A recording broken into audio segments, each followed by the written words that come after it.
안녕하십니까. 민법 고합성입니다. 자, 우리가 이제 민법이라는 과목은 뭐예요? 1차 과목이 되죠. 1차 과목, 민법과 학교론이 있습니다. 우리가 민법이라는 것은 1차 과목에서 통과를 안 하면 2차 과목이 아무리 성적이 잘 나와도 뭐예요? 안 되는 겁니다. 우리가 뭐예요? 남대로 우리가 민법을 우리가 1차 과목에서 민법과 학교론 일단 1차 위주로 우리가 가셔야 되고요.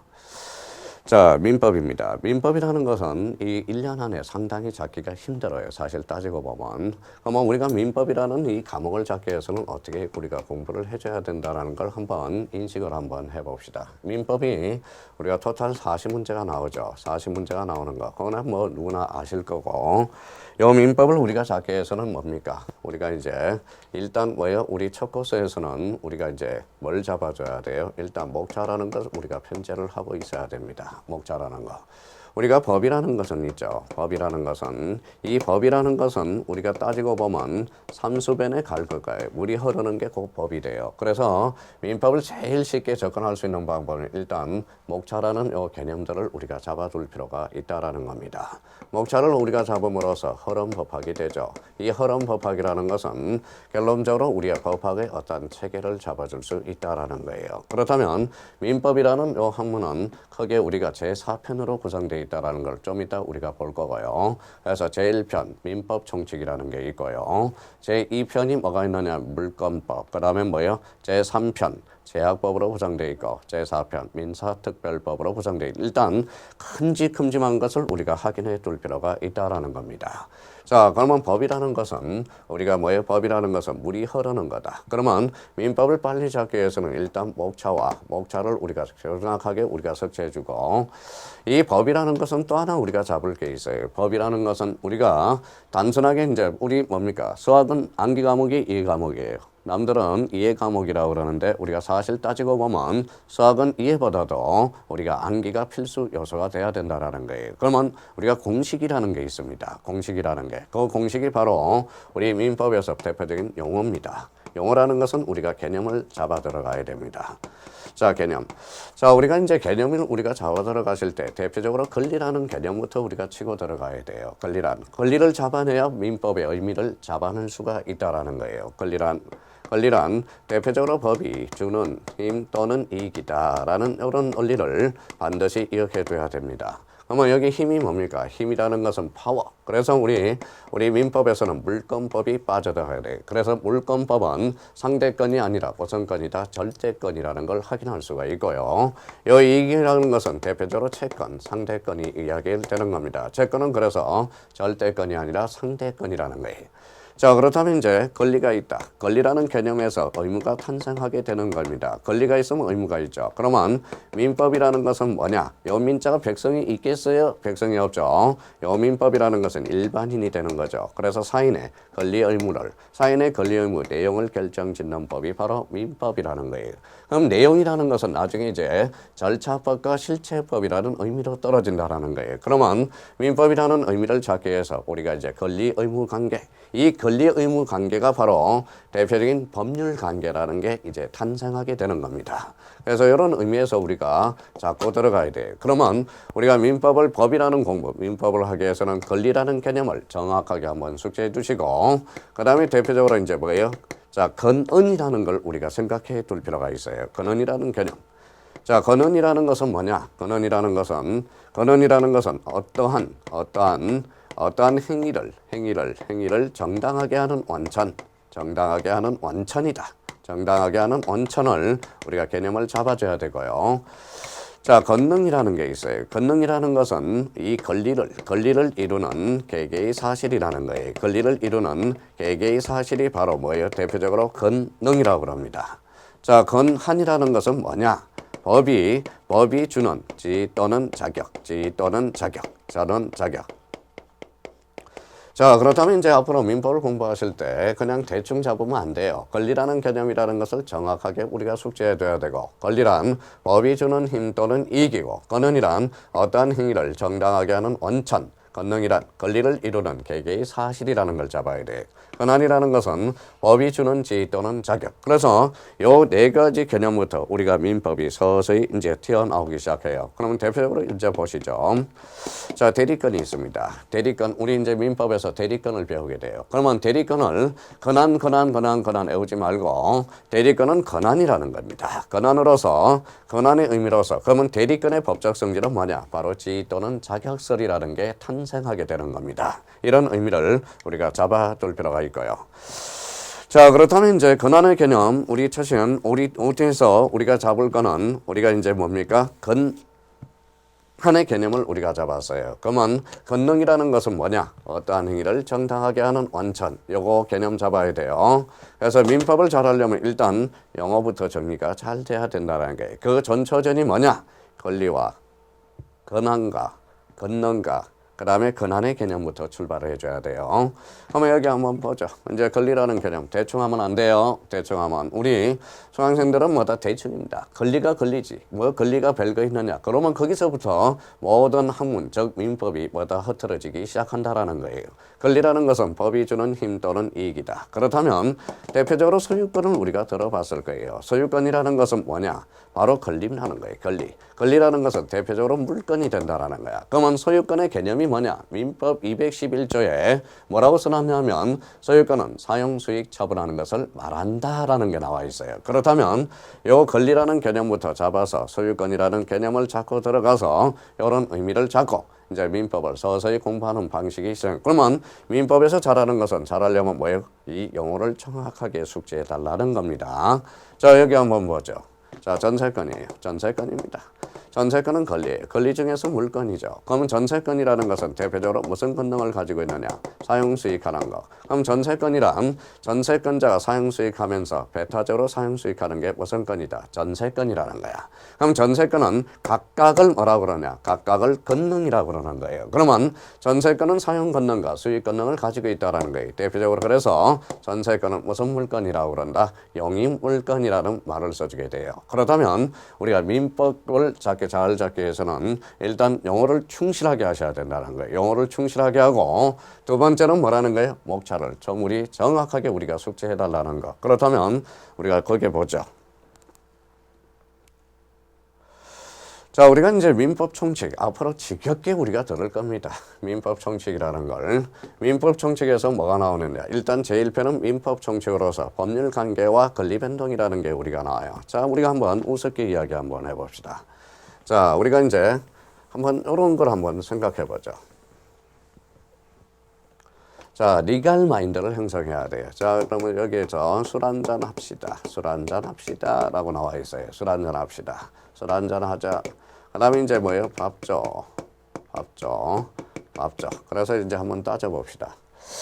자, 술 한잔 하자. 그러면 술 한잔 하자. 이거는 술 한잔 하자. 그러면 저거는 뭐예요? 인간관계라는 거죠. 인간관계라는 것은 뭡니까? 윤리적 측면이라는 거예요. 여기 한번 봐봐요. 밥 줘. 이 밥 줘는 뭘까요? 밥 줘. 이게 법률 관계로 포섭시킬 수 있느냐? 그러면 이 밥 줘라는 것은 뭡니까?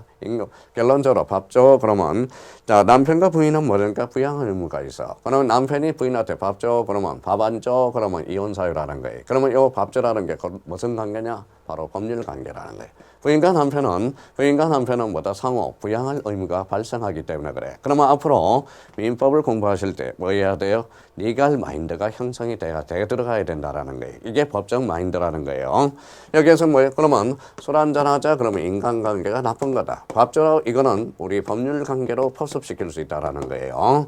그 다음에 여기에서 이제 한번 생각해 봅시다. 또 하나는 자, 우리 좀 야타 한번 해봅시다. 야타. 요거는 뭐예요? 우리가 호의관계라고 그러죠. 자, 타라 호의관계입니다. 만약에 야타다가 혼자 가서 사고가 나면 그건 법률관계로 포섭시킬 수 있다는 거예요. 그러면 단순하게 술 한잔, 밥 줘, 야타 이런 의미에서도 우리가 리갈 마인드. 그러면 민법을 잘하기 위해서는 뭐예요? 리갈 마인드, 법적 마인드가 형성에 들어가야 된다라는 거. 일단은 그러면 우리가 이제 우리 본 수업에서 우리가 차근차근 배워 나갈 거고요. 그러니까 큰 1편은 민법 정책으로서 대표적으로 법률관계와 권리 변동이 있죠. 그래서 민법 정책은 우리가 8문제에서 10문제 출제된다고 생각해지고 특히 민법 정치과 관련돼서 제일 우리가 중요한 것은 대표적으로 법률행위라는 겁니다. 법률행위. 그 다음에 대표적으로 의사표시가 있다라는 거고 우리의 법률행위를 필수 불가결한 게 대표적인 의사표시가 되죠. 그래서 의사표시가 적어도 우리가 2문제에서 3문제 출제된다는 걸 우리가 생각하면서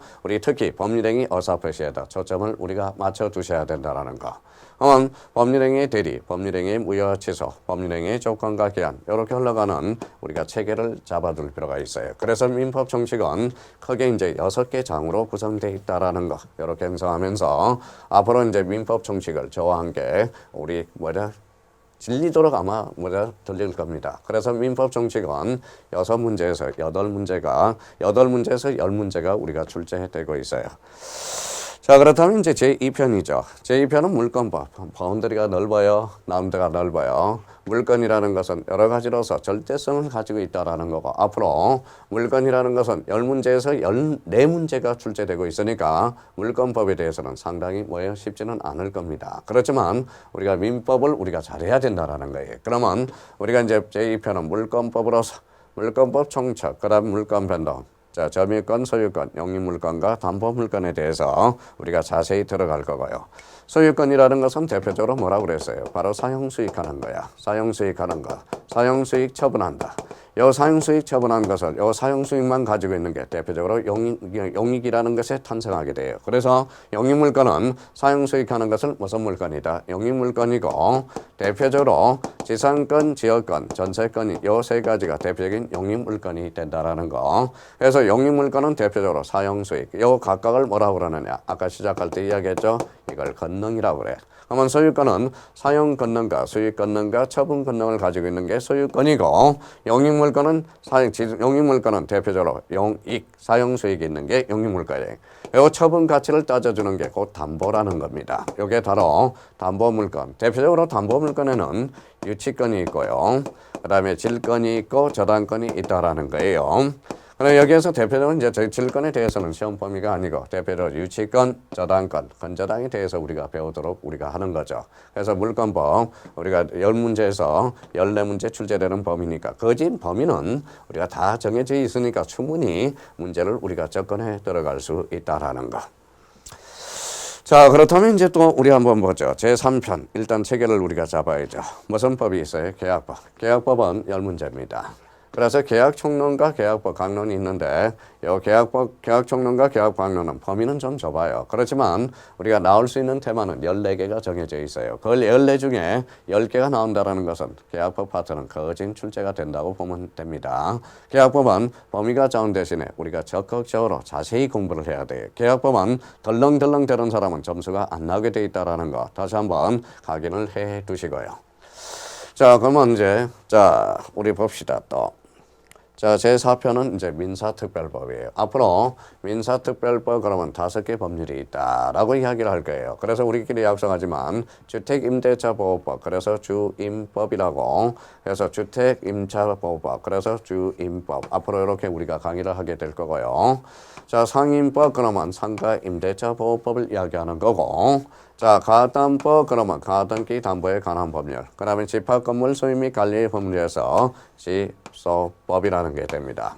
자, 부동산 실권리자 명의등기에서 간단하게 부실법이라고 그러기도 하고 가칭 명의신탁이라고 우리가 말씀을 드릴 거예요. 앞으로 수업을 할 때.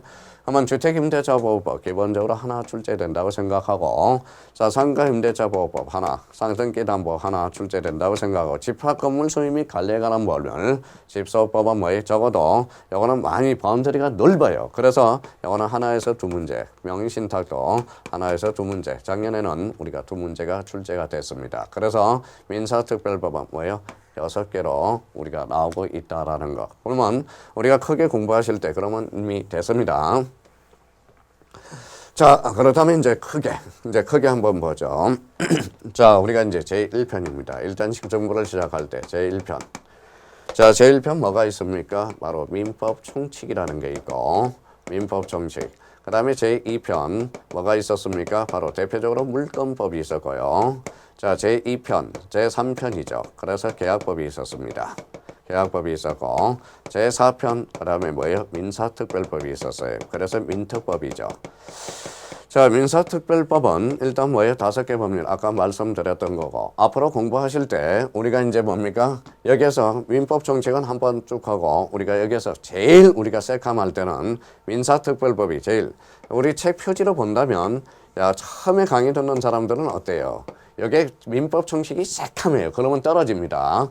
일단은 뭡니까? 제일 새카mal 거는 민사특별법. 요거는 6문제를 무조건 맞히고 들어가야 돼요. 요 계약법도 무조건 맞춰야 돼. 물권법은 한두 개 틀려서 절반 정도. 그러면 민법 정책은 한 5개. 이렇게 해야지. 민법 정책이 이해가 안 된다 해서 민법 정책에 매달리고 있으면 안 돼요. 원래는 공부하실 때 계약법과 물권법의 공통점을 민총에다 끌어놨다고. 그러니까 앞으로 공부하실 때는 자 계약법을 먼저 듣고 물권법, 민법 정식을 공략해 들어가면 우리가 민법을 하는 데 있어서 고득점을 할 수 있고요. 올해 최대한 그러면 7, 80점을 넘길 수 있다는 거 그걸 생각해 둬야 돼요. 그렇다면 자 우리가 처음에 할 때 뭘 잡아라? 민법을 잘하려면 일단 흐름을 잡아라. 목차를 잡아라. 목차를 잡으면 일단 됐으면 개념을 잡으라는 거예요.